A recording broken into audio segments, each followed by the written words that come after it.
In today's video, I'm going to teach you Airtable 101, how to create an Airtable form with conditional logic.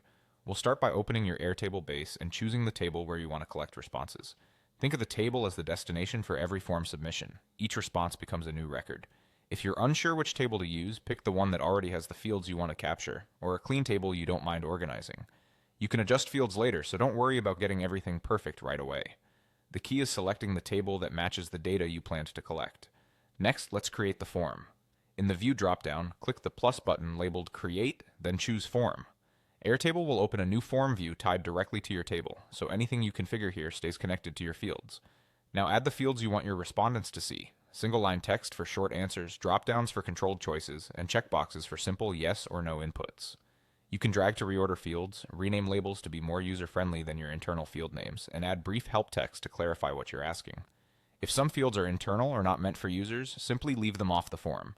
Keep the form focused and straightforward to reduce confusion and improve completion rates. With the basics in place, let's set up conditional logic so your form adapts to each person's answers.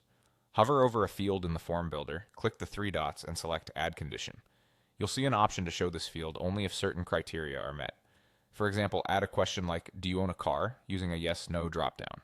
Then create a follow-up field, "What is your car model?" and set its condition to show only if "Do you own a car?" equals yes. This keeps your form clean by revealing details only when they're relevant. You can add multiple conditional fields and even nest conditions for more complex scenarios. For clarity, keep your trigger questions simple, use dropdowns for consistent answers, and avoid overlapping rules that might conflict with each other. As you build, watch how fields appear and disappear based on your selections so you can confirm that the logic behaves the way you expect. That's it, you've opened your base, created a form, and layered in conditional logic to make it smart and user-friendly. Airtable saves your changes automatically, so you can focus on creating a smooth experience for your respondents while keeping your data clean and organized.